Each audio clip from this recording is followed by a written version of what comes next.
नमस्कार मेरे प्यारे भाइयों और बहनों। मैं हार्दिक आपका तहे दिल से स्वागत करता हूँ हमारे इस यूट्यूब चैनल पर जिसका नाम है धर्मो रक्षणा।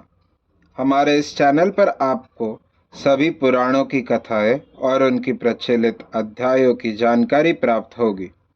हर देवी देवताओं के महात्म्य और उनके रूप स्वरूप और अवतारों की जानकारी यहाँ प्राप्त होगी। आशा करते हैं कि हमें आपका सकारात्मक प्रतिसाद मिलता रहेगा। हर हर महादेव। तीसरा अध्याय। नारद जी का भगवान विष्णु से उनका रूप मांगना। सूत जी बोले, महर्षियों, नारद जी के चले जाने पर शिव जी की इच्छा से विष्णु भगवान ने एक अद्भुत माया रची। उन्होंने जिस ओर नारद जी जा रहे थे वह एक सुंदर नगर बना दिया। वह नगर बैकुंठ लोक से भी अधिक रमणीय था। वहाँ बहुत से विहार स्थल थे। उस नगर के राजा का नाम शील निधि था। उस राजा की एक बहुत सुंदर कन्या थी। उन्होंने अपनी पुत्री के लिए स्वयंवर का आयोजन किया था। उनकी कन्या का वरण करने के लिए उत्सुक बहुत से राजकुमार पधारे थे। वहाँ बहुत चहल पहल थी।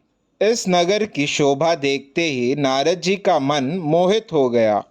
जब राजा शील निधि ने नारद जी को आते देखा तो उन्हें सादर प्रणाम करके स्वर्ण सिंहासन पर बैठाकर उनकी पूजा की। फिर अपनी देव सुंदरी कन्या को बुलाया जिसने महर्षि के चरणों में प्रणाम किया। नारद जी से उसका परिचय कराते हुए शील निधि ने निवेदन किया, महर्षि, यह मेरी पुत्री श्रीमती है। इसके स्वयंवर का आयोजन किया गया है। इस कन्या के गुण दोषों को बताने की कृपा कीजिए। राजा के ऐसे वचन सुनकर नारद जी बोले, राजन, आपकी कन्या साक्षात लक्ष्मी है। इसका भावी पति भगवान शिव के समान वैभवशाली, त्रिलोकजयी, वीर तथा कामदेव को भी जीतने वाला होगा। ऐसा कहकर नारद मुनि वहां से चल दिए। शिव की माया के कारण वे काम के वशीभूत हो सोचने लगे कि राजकुमारी को कैसे प्राप्त करूं। स्वयंवर में आए सुंदर एवं वैभवशाली राजाओं को छोड़कर भला यह मेरा वरण कैसे करेगी। वे सोचने लगे कि नारियों को सौंदर्य बहुत प्रिय होता है। सौंदर्य को देखकर ही श्रीमती मेरा वरण कर सकती है। ऐसा विचार कर नारद जी फिर विष्णु लोक में जा पहुँचे और उन्हें राजा शील निधि की कन्या के स्वयंवर के बारे में बताया तथा उस कन्या के साथ विवाह करने की इच्छा व्यक्त की। उन्होंने भगवान विष्णु से प्रार्थना की कि वे अपना रूप उन्हें प्रदान करें ताकि श्रीमती उन्हें ही वरे।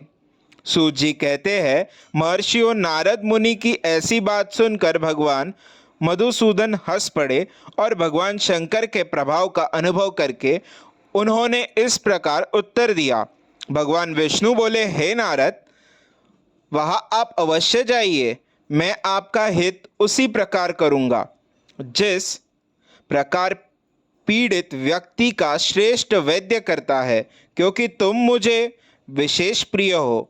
ऐसा कहकर भगवान विष्णु ने नारद मुनि को वानर का मुख तथा शेष अंगों को अपना मनोहर रूप प्रदान कर दिया। तब नारद जी अत्यंत प्रसन्न होते हुए अपने को परम सुंदर समझकर शीघ्र ही स्वयंवर में आ गए और उस राज्य सभा में जा बैठे। उस सभा में रुद्रगण ब्राह्मण के रूप में बैठे हुए थे।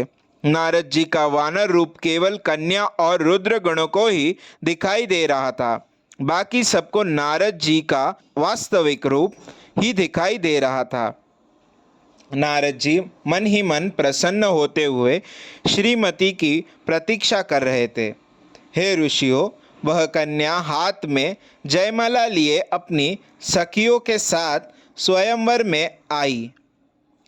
उसके हाथों में सोने की सुंदर माला थी।